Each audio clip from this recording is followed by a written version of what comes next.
fun of all my presentations is always the Q&A. So, without further ado, thank you much, and I look forward to hearing from you, to me. Thank you.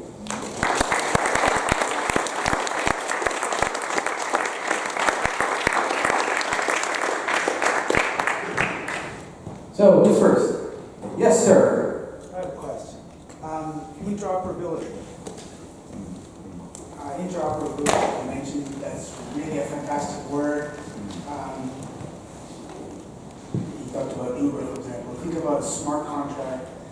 Finance maybe is the easiest industry. There's numbers, digital. It already is. But smart contracts could be lots of other things. A famous one is insurance for the weather. Okay, you make insurance for the weather and you run a ski hill or a farmer or some other kind of thing. And that's fine, but the data that verifies whether that contract is valid or not, whether the insurance company pays out or not, what temperature was it on that day, did it snow, did it rain, what was the damage of the typhoon. This is not part of that digital world yet, as an example. And it never can be. Not completely. So my question is, there are lots of examples like that. How could you possibly hope to write sophisticated smart contracts that can self-verify when the verifying data that you need isn't digitized or isn't not even close? How do you solve this problem? So this is the old, well, since you can't cure cancer, what's the use of medicine question. The enemy of good is not matter. Look, you do things in stages and in layers, and everything is gradual. So the first question is, can you even automate anything? And can you run that on infrastructure that's censorship resistant or not? Then the next question are, well, what are the dependencies that can create centralization for your system? So for example, you can have decentralized oracles, that's what you're talking about, and you can have a decentralized infrastructure, and you can have a decentralized virtual machine, and all those things are great, Danny. And if you're using Tether, is that a centralized asset or a decentralized asset? There's a company behind it, and it's only valuable because of that company, so by definition, it will never be decentralized.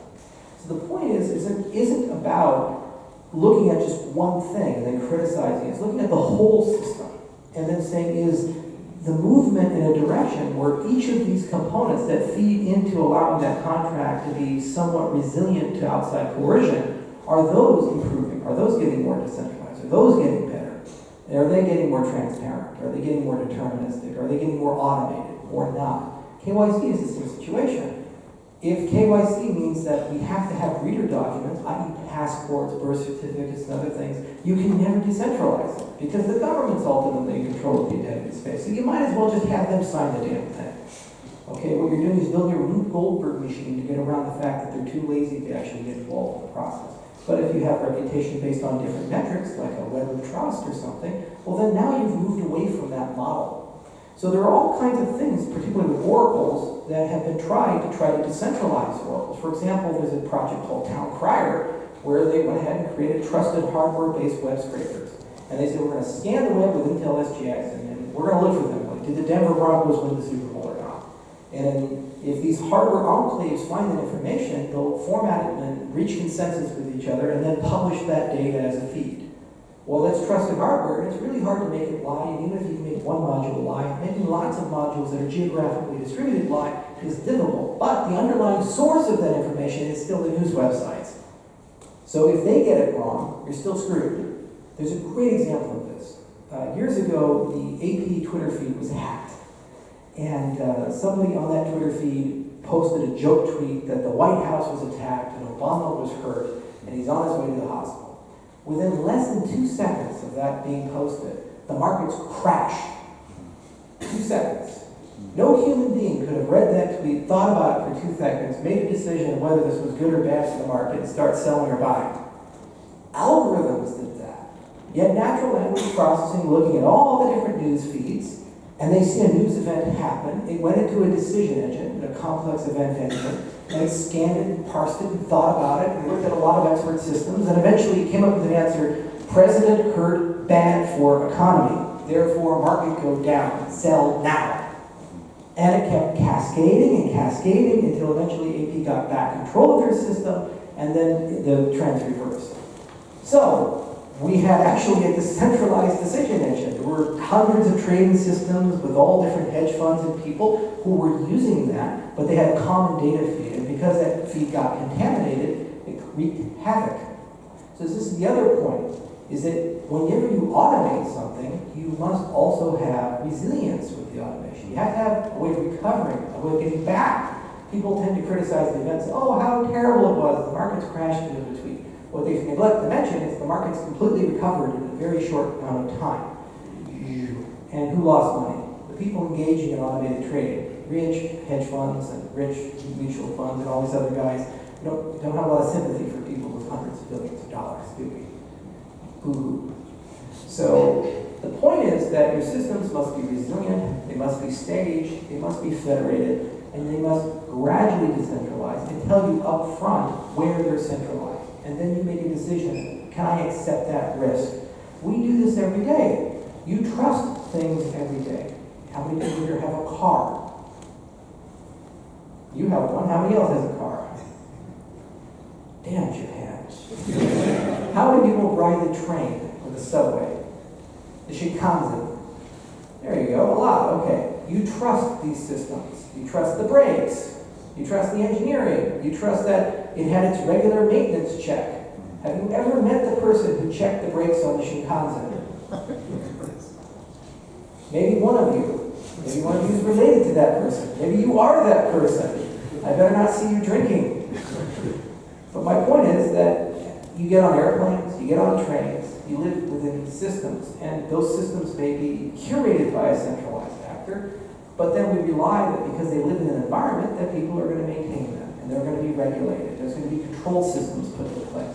The problem with new systems written by young people who aren't super experienced is they forget stuff. And the industry has to remind them of what they forgot, oftentimes through failures. A great example would be with Facebook. One of the first features that Zuckerberg forgot to put in was a feature for when people die. Why? Because when you're a young college student, you don't think about death very often. Zuckerberg was a 75-year-old guy going to funerals all the time. He'd be like, yeah, what do we do when someone dies? What do we do with their Facebook page? But it took years for this to actually have a proper solution to the platform. It still is kind of a shaky thing. Young people don't think about certain things. And people with domain expertise in one field tend to overthink about that thing and undervalue the things in other things. So, for example, if you're in the financial industry, you have Bloomberg Terminal, and you rely on oracles every single day for whether your contracts are right or wrong, you would immediately say, this is the single most important part of a smart contract. If we don't have data that's reliable, it's fucking useless. And if you're a programming language expert, you'd say, if I don't have formal semantics for my programming language, this language is useless. How many people here have ever written formal semantics for a programming language? Yeah, exactly, that's the point. So how do you get these systems to work properly? You have to build a village. You have to get them to be deployed with real people and used and be tolerant of making mistakes. And this is why you have bubbles and bursts, and this is why systems collapse and systems resurrect. But the really good systems are Darwinian. They evolve and they grow and they just need to stick around. Bitcoin's a great example of this. We pick on it all the time. It's the favorite whipping boy of our whole industry. But you know what? Ain't no cryptocurrencies did hit as hard as Bitcoin over and over again. It's still here. It went through Mt. Gox and Silk Road and basically every scandal you can imagine. It's been filled with the worst actors you could possibly imagine. And yet it's still here. It's still ticking, it's still going, it's still around. You know, and so that's a great example of resilient systems. That's the other point, is that if you have faith in something, you only have faith up to the point of its ability to recover from bad situations. So thank you for your question. It's a great question, and the answer is it hasn't been solved yet. There are attempts like Chainlink and Augur and Town Crier, and there's certainly a lot of great research about federated oracles. We think about it, other people think about it. There will inevitably be service providers who sell the data, like Bloomberg will eventually enter the space, and other people will. Some you trust, some you don't trust, and ultimately the market will decide what to do. And when it gets it wrong, you have 2008. And when it gets it right, well, they've never really gotten it right, so I'll let you know when they do it. Next question. In the back. I want to say your name is Ishmael. No. I just want to say that, though. Thank you. So earlier this year, I attended one of your talks, and one of the things that you Yeah. And it was fascinating. So I further looked into that use, and there's a consortium of Greek universities doing that with diplomas. Yeah, we worked with them. Yeah. That was GRNet. It was great. Do you have any more examples of maybe some upcoming things where those sort of unique kind of uses for a chain technology? So blockchain is super duper useful when you're talking about records that you want to keep around for a long time. And there's big consequences if somebody goes and tampers with the ledger. So this is why money was the first use case. We'd like to know that what I think I own is what I own, and people can't go and change that value, right? So land is another example of that. If you ever buy land, especially in the United States, especially a lot of land, you worry about mineral rights, water rights, and it turns out that the way we keep records in some of these counties and cities and some of these states is really bad. Like I bought a ranch out in Boulder County in Colorado, and I had to do an Alta survey. We went back to 1870s. Like Andrew Johnson and Ulysses S. Grant had signed some of those land patents. And we were trying to find documents, they're just missing. And then we eventually find something from 1912 that blow off the dust and it's sitting in a cabinet. Like, why the hell haven't we digitized this stuff? You know, these things happen. So if the most wealthy, most powerful country in the world can't seem to get a damn land system right, it's certainly a hard problem. The good news is that it's not an unsolvable problem, but it does require a lot of agencies to come together. So first off, you have to establish a truthiness baseline of who owns what where. Kind of a basic idea, like Bob claims he has this land. Is it really his land? For example, we were in South Africa and we were working with an entity called Inlu. They give us a tour of the townships outside of Johannesburg. And they go around building apartment buildings on people's lands. And they get a great business model, actually. So what they do is they say, we'll go build an apartment building, rent it out, and give you 10% of all the income for 5 years. And after 5 years, we just give you the apartment building. It's your property, and you can rent it. It's more of a humanitarian venture than a big for-profit. But here's the problem. If they're going to go build an apartment building on someone's land in a township, they have to verify that that person actually owns the property. And when people sell those lots, they don't actually tell the government. They're like, Ajay, it's your land now. He's, oh, thanks, man, okay. Why? Because it's actually very expensive to go and tell the government. They have to issue a deed, and there's all this bureaucracy and fees and taxes. And if you're selling something for $500, you don't want to pay $500 to transfer it, right? Doubles your transaction costs. So here's what the issue is.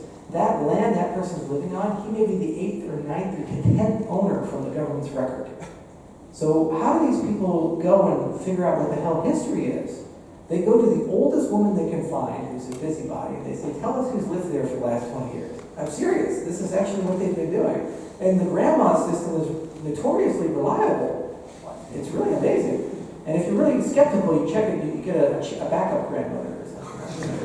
You know, everybody has a grandmother. But you have to establish first a baseline of history. It's not perfect. You're going to make mistakes. But then again, you have to have a baseline. And then once you have a baseline, you put it into a system that is immutable, time-stamped, and auditable. Why? Because wars happen. Look at Syria. So you have one government, then another government, then no government, then another government, then a Russian government, then the US government, and then no government, now another government, right? So somewhere along the way, probably somebody said, well, no, you don't own that, Bob owns it. Okay, so who owns it? So let's say you're a refugee, you run away, you're in Europe, living in Italy. And then you come back, you say, oh, the war's ended, huzzah, I want my land back. And then you have this guy who's like, I've been here for 5 years during a fucking civil war, it's my land now. And you're like, no, I owned it, you know, you're on my property. Who owns that? You go, let's go to the ledger. And it's gone, or it's been changed. See, that's the point of these types of systems, and why you need actual open systems that are on blockchains like Ethereum, Cardano, and so forth. You can't trust the government to actually own the land register completely. You need to have at least one redundant backup that's outside of their control, either another federation or an open system. Okay? And that's just one part of the story. So let's say the ledger says they own it. Well, what if the government says they don't? Then that's a problem. But at the very least, you at least have the record. So maybe 10 years later, 20 years later, when governments changed and other things changed, you can give some sort of restoration to the people who've been robbed or stolen from. So land registration is just a fascinating topic. It's easy to do on a blockchain. It's easy to store these records. It's easy to handle the transaction. Transfer of land usually comes with a very extensive story, so you need a lot of metadata. And they tend to be very slow transactions, so you actually don't need high volume ledgers to do these types of things. It's okay if it takes you 2 days for your land title to clear. It's not going anywhere. You're fine, right? You're not waiting at the ATM, being like, come on. I got people coming over soon that I need to pay. No, you can wait 2 days for that. And the bigger problem is just getting that baseline of data, getting that truthiness. A lot of cases actually digitizing records. We were actually in Rwanda not too long ago. I was at Transform Africa. I actually saw Craig right there. That's his famous, I have more money than your country line. It was at that conference. I walked out. It was great. Anyway, we talked to the Rwanda Development Board, and we asked them, hey, are you going to digitize your land records? It's like, oh yeah, we're already doing it. I said, oh, that's so cool. How are you doing it? They're like, oh, you just have people looking at them and writing it down and everything. I said, well, why don't you automate that? Like use optical character recognition. They said, oh yeah, we thought about that. IBM came and they offered us a deal for it, but it turned out the labor is so cheap here, it was actually just cheaper to hire 5,000 people to go through all the records. I was like, really? It's like, yeah, we'll have it done in 6 months too. IBM quoted us 18 months. Using pencils in space instead of pens, right? Sometimes you have better ways of doing things. So somebody has to do that. They have to figure out who owns what. They have to do the cadastral mapping. They have to digitize the records and get them into a format. And then once you're satisfied with that basis, getting it into a blockchain is quite simple. So it's a fun thing to do, though, and it's a universal need for everybody. Next question. A good mood tonight. You, with the hair, and the glasses, and the pin. So when you were 20 years old, Yeah. what did you think you would do with your life? Oh, I was probably going to be a surgeon. My dad's a doctor, my brother's a doctor, and I was really arrogant. Can you imagine that? You know who I am?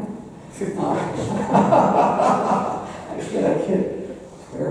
No, I thought I was going to be a doctor. I wanted to be some form of a surgeon, and I really loved it. I did the EMT thing and the pharmacy tech thing, and I did all the biology courses, and I was like medical school track. And somewhere along the way, I realized I hated people. So I said, I should go into a field that causes a lot of misery. And so I said, it's either soldier or mathematician. Ha ha ha, Josh. Josh was in the Army, my secretary. He was a tank commander in Iraq. Mathematicians cause a lot of misery. Have you ever taken a math class? So I became a mathematician instead, and I never regretted it. I love the field. It's pretty magical. Actually, it's really cool to be a mathematician entrepreneur because you still do math, like lots of it. You still supervise the writing of papers. You make money. So it's like, whoa, this is a really foreign concept to all of my friends who are now like tenure track and so forth. Except for the ones who went into Wall Street and they all became like finance guys. I have a few friends who became quants at Renaissance Tech and other places. And they have a lot of money, but they're all horribly in debt. They have like 2 ex-wives. So friends don't let friends do quantitative analytics. Next question. Come on. Yes, sir. So might get a bit polemical, but that's why I want to hear from you more. So I always see you fighting with the CEO of Block One over Twitter. So I don't fight with him that much. I just talk shit. I just want to know what is your problems with the EO's project. Well, my problems stem mostly from the existential issues. It's not okay to say you have no fiduciary or moral obligations to anybody, but yet you'll take $4 billion from them. It wasn't okay to say they could put the money they raised back into the crowd sale without any transparency. It's not okay not to disclose all the investors and the people who were behind the project or the obligations these people have with the money that they raised. It's not okay for 90% of supply to be controlled by 1% of the actors in a system where 51% can permanently control the system and then resell those to exchanges and other actors. It's not okay to say you have 500,000 per transactions per second performance when independent tests, the consensus conducted show about 250 transactions per second. It's not okay to say the system is done and it's secure, and then for people to lose money and for systems to fall apart. Okay? It is perfectly okay to experiment and take risks and do crazy things. Tezos is doing this right now with Athens. And they're doing good work. There's good people there. It's not okay to say you can do X, but you really can't do X, and there's no independent evidence of that. And you just say, I don't need evidence. I don't need science. Fuck your scientists. It'll just slow us down. It's not okay to do that. And also, it contaminates our entire space. Because what it does is it says, this is decentralization. 21 nodes in a BFT protocol. It's not even a BFT protocol. It's not decentralization. It's not. And this is why China likes it. It's why they're so highly rated. They're like, oh yeah, we like this system. Very easy for us to get an understanding of it, run it, and deploy it. Yeah, use EOS. So this is my problem. And it wasn't so much of an issue until they raised $4 billion because it's not my issue, it's the Securities Exchange Commission's issue. They solicited US investment. I was in New York City at Consensus in 2017. They had 2 floors of that conference. They had their logo on Times Square's video screen. To say that they didn't do a roadshow and solicit US investment is insane. And the Securities Exchange Commission will inevitably get involved, and they're not going to differentiate and say EOS is the bad actor and Cardano's the good actor. They're going to make a general purpose claim, as they're doing with Kick. And it makes my job harder, and everyone else who's innovating his job is harder. And to add that on top, when Dan Larimer lied and said that we plagiarized his work, his shit work, without any evidence at all, that was beyond the pale. You know, I went to see Boulder. We had a professor kill a student. He hit him with his car. He got suspended. We had another professor who plagiarized. He got fired. So in the academic world, when you say an academic has plagiarized, it's serious.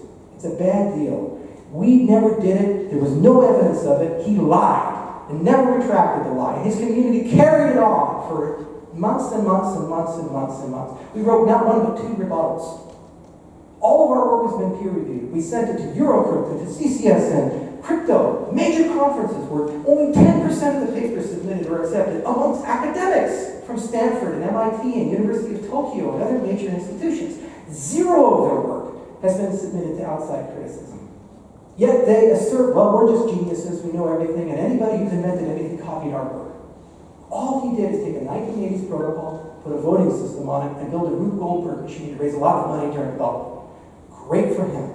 And then to assert moral superiority over the entire ecosystem, everybody, and force all of us now to live with their malfeasance is immoral and wrong. I don't have any issues with Brendan or any of these other people, and I actually kind of like Brock. I see him every now and then. Not a bad guy. What I have issues with is lying about our project, raising $4 billion, saying they owe no fiduciary obligation to the people they raised the money from. I'm a for-profit business. I have an obligation to deliver Cardano. I have a contract for that. I've spent years of my life following that contract, writing papers, writing code, delivering things. I have a help desk. If you have a problem with debt, you submit a bug report to me. I have responsibilities and obligations. Okay? He says he doesn't have any. He can just spend it on a yacht. Can we allow as an ecosystem this type of behavior? Are we any better from the bankers who collapsed the economy in 2008 and they gave themselves $100 million bonuses for the privilege of doing that if we allow this to happen because he was smart enough to raise the money at that particular period of time? It's wrong. It's morally wrong. Next question.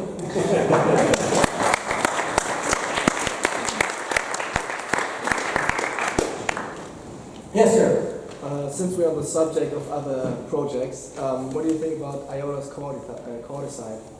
Aren't they having some issue with a new kind of consensus? That whole cellular autonomous thing, that white paper looks really similar. Yeah, it's like DPoS kind of thing. I don't know. I haven't had a chance to read it yet. One of these days I'll look into it. I know this Tango guy. That was Sergei Popov. And he's a really cool dude, actually.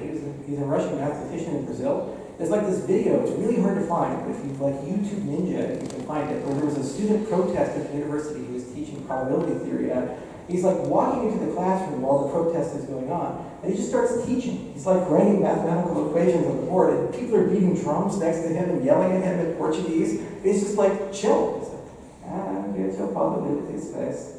Just totally tuning all of them out. That guy's awesome. Tangle was a pretty fun paper to read.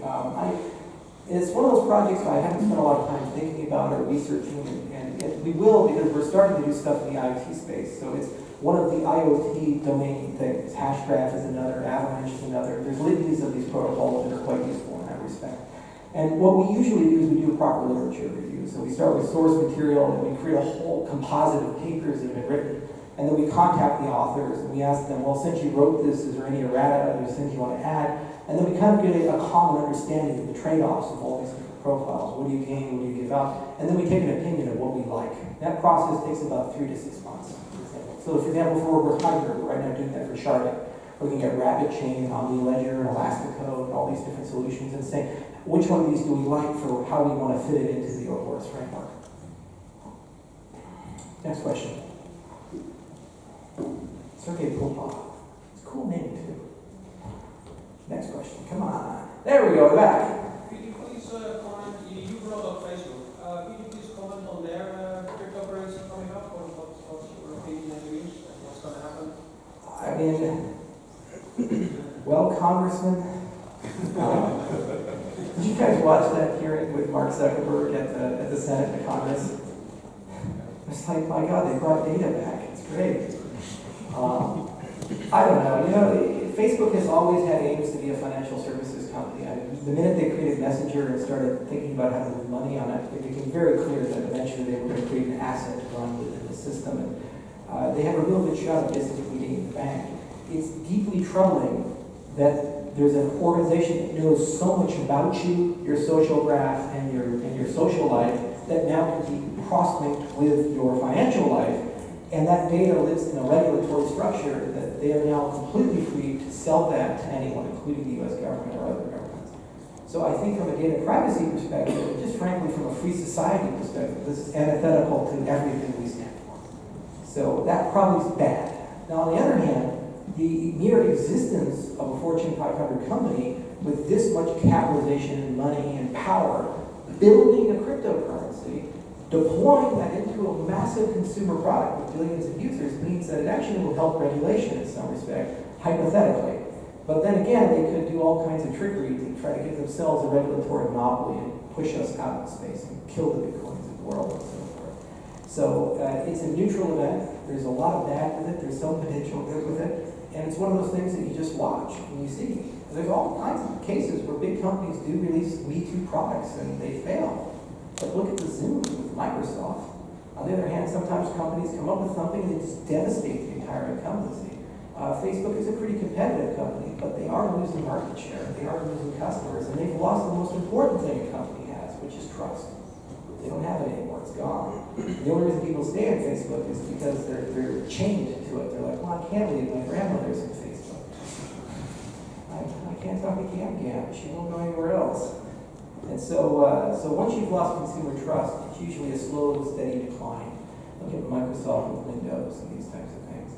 But it is an invitation, though, for other large companies to enter the space, like Amazon, Microsoft, and Google, and they definitely will. And then those are even more compelling products. Can you imagine a cryptocurrency wallet built right into Windows 10? And I got a cryptocurrency wallet on the phone that Samsung is just putting into this thing. And actually, iOS 13 has capability for cryptocurrencies in it. So Apple is getting into this space, almost certainly. GAFA's coming. So it's the dawn of a new era, and it's definitely one that's going to compete, and it's definitely one that's going to have a lot of impact on our space, but I don't actually know what direction it's going to go. Good question.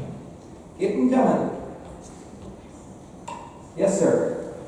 On the question of scalability, you talked about the RNA sidechain and those second-layer solutions. You also talked about people, new users, and value from platform, which results in improvements of the platform. My question on that particular point is there any kind of on-chain solution that you see some potential of? Because actually I'm a huge fan of a platform called Horizon.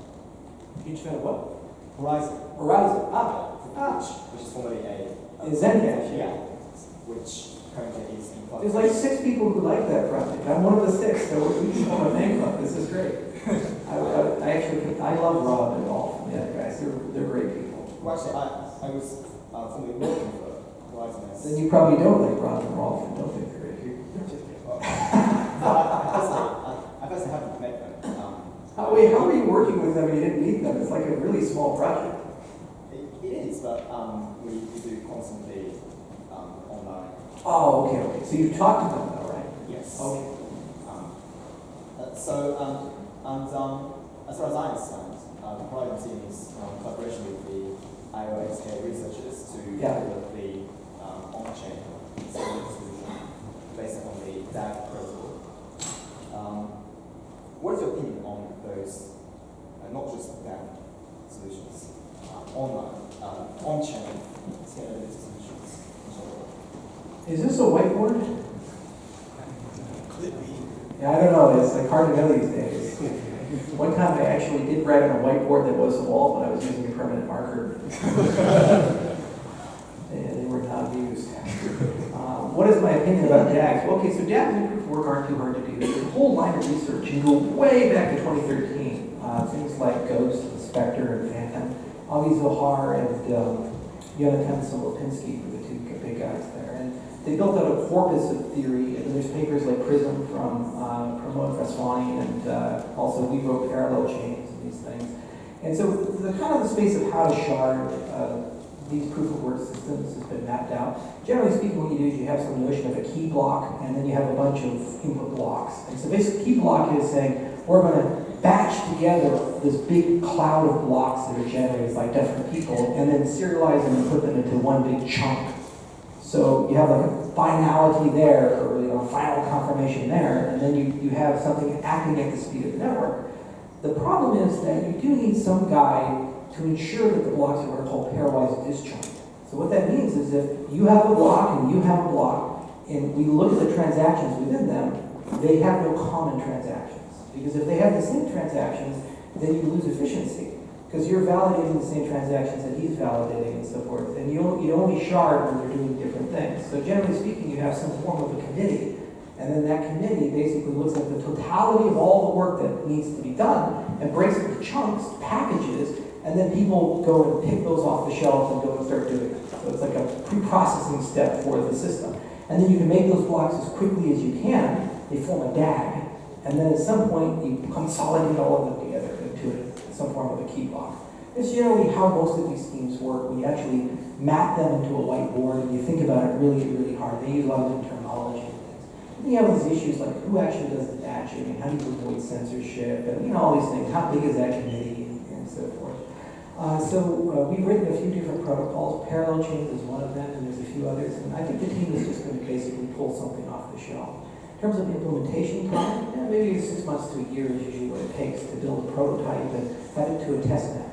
The harder part is incentives, because when you have like a Bitcoin style model, you pay per block. So you say, you mine a block, you get this many coins. And it's first come, first served. And if there's a competition, whoever builds a block first on that chain is that's the right chain. The other one becomes what's called a morphic block.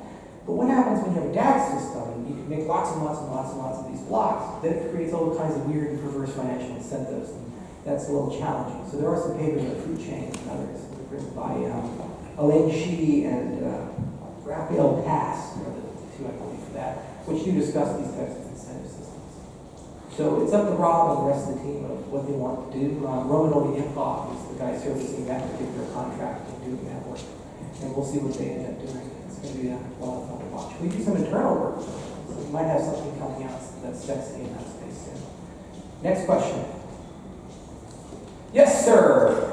I know you have the project in Mongolia with the air quality. Yeah, we're just getting started with that. Oh, yeah. But could you use the same technology to examine if in Fukushima the areas that were near the disaster area are still contaminated? Because there's a lot of controversy about is it really safe, and they can't export their products because of that.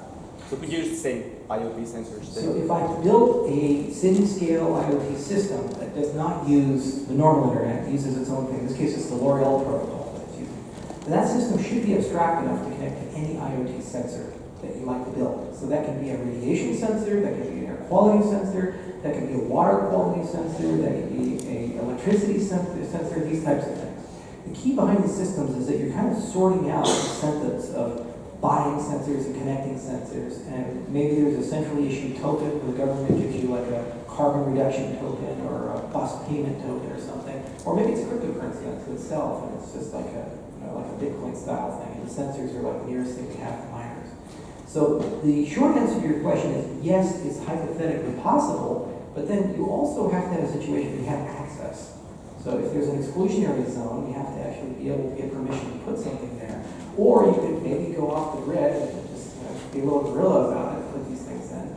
But then, how do I know you actually did that and so forth? So there's a lot of nuance to these types of things. And what's sexy about the air quality problem in Mongolia is it's hard to get a lot of Mongolians to agree to anything, but every Mongolian in the world agrees the air really sucks. It's like the one thing, that and traffic. Those are the two common themes in life. Even the afterlife, they're not so sure about. But everything else, air and traffic are the two bad things. So when you come in and say, we're going to do something with the air and try to make it better, like, whatever the hell you got, we want it. So it's a really easy way to get into the environment, build some political goodwill and trust, get to know all the different government agencies, get to know the municipality of Ulaanbaatar. And then once you have that, then you can add to that system. You can do traffic sensors to understand traffic flows. You can do water quality sensors. You can do power payment sensors that are actually connected to rail, so people can actually pay. Like if you go to Africa and you have payment, a lot of people for power will buy payment cards. So they go to the store and they can preload it with kilowatts, like 100 kilowatts or megawatt. It has a code on it. You have a keypad and you dial in the code, and then you have that many and just runs until it runs out. That's how they pay power in a lot of different places. Well, if that's wireless and it connects to an IoT system, then that doesn't even need to be connected to the internet. It just needs a battery or something like that. And that's really simple and really easy to put in. So there's been a lot of discussions about how do we extend the system. But I wanted to have something simple so that I could just start. And then I could keep adding and adding. And then people like you can come to me and say, oh, what about Fukushima or Chernobyl or 3 Mile Island? Or what about the tuna? Anybody ever think about the poor tuna? I do, because I love fatty tuna. But, we need things about that. And then you can add that to the system and build up the system, right? And then eventually it becomes useful. Next question. Come on, guys, keep telling me. Yes, sir. So I work for one of those old financial institutions that could definitely use a bit of modernizing. And looking into blockchain, we always have the issue that you have some kind of given regulation. Yeah. It's probably not going to change very soon. So you will have to kind of cram your blockchain solution to fit the existing regulation to even be able to start with a project. Obviously, that's not going to happen very fast.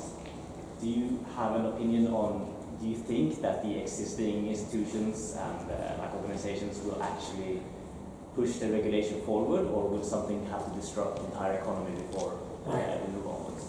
So what's really amazing, actually, about these large financial institutions is first regulations are kind of pick your own adventure. What I mean by this is that they don't actually follow the regulations. JP Morgan Chase was fined $19 billion in the last 15 years for not following regulations, or not doing a good enough job following regulations. So every regulation, a business does make a decision, am I going to follow that or not? It could be as simple as on a subway, I'm supposed to put a sign in the bathroom that says wash your hands, or the employee danger OSHA stuff in the break room, and sometimes they forget to do that. And maybe you get caught, maybe you don't get caught. And it's a cost benefit that a business has.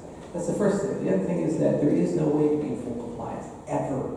It's a pipe dream. Why? Because you're a global business and regulations change, regulations are unspoken, and you cannot hire enough lawyers and compliance people to ever be in full compliance. Okay? So it's always a risk spectrum. That's the first point of this. Second, a lot of regulations can actually be automated and are automated where and when they're possible. This is why we see compliance as a service companies like Digital Identity Mine, that's it, and others who actually do KYC for exchanges and so forth. So something that would have traditionally been done internally because it was considered too high risk is now being outsourced, and there's a lot of automation and innovation within these companies.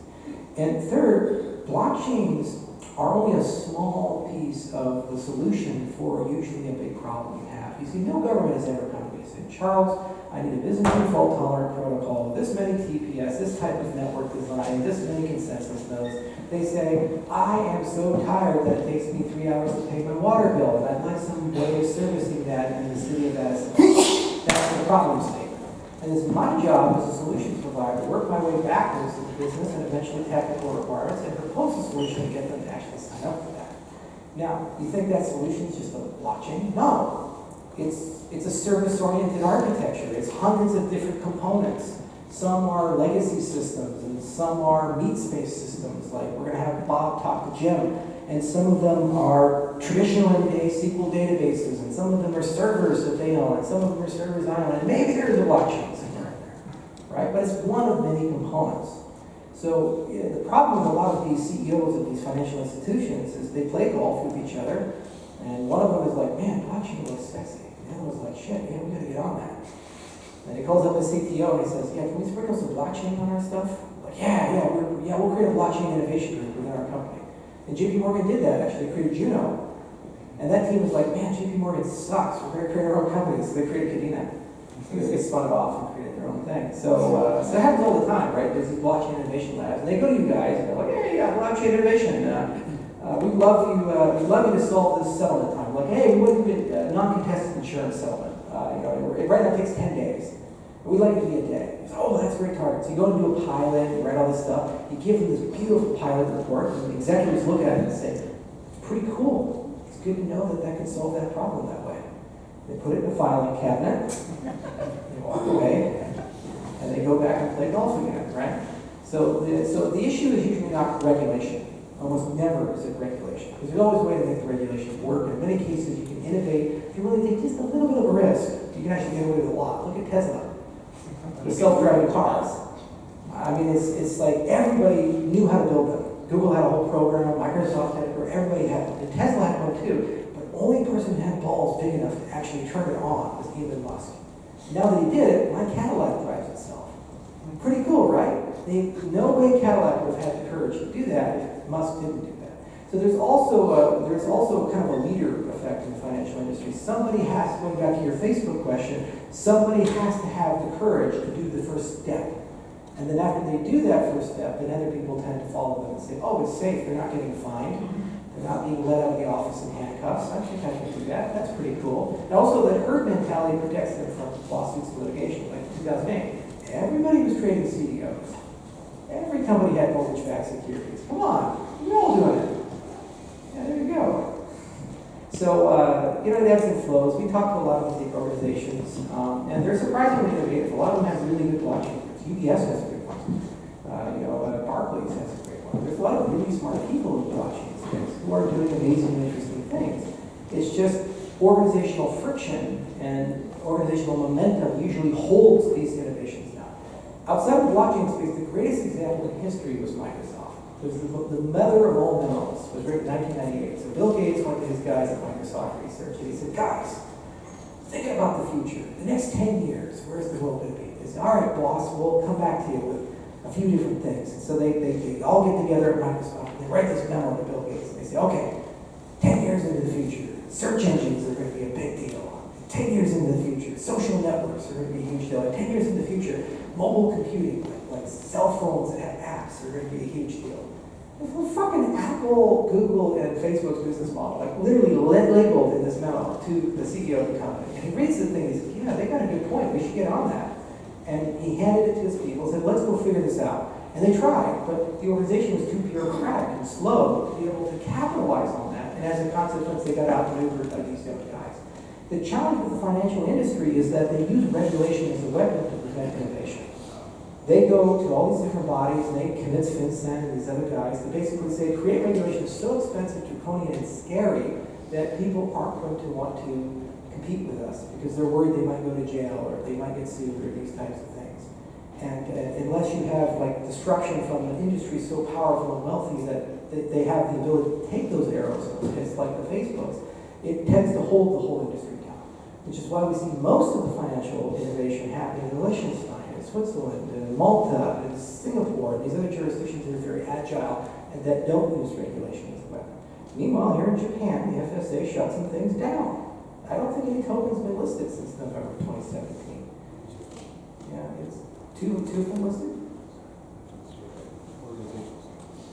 What were we talking about?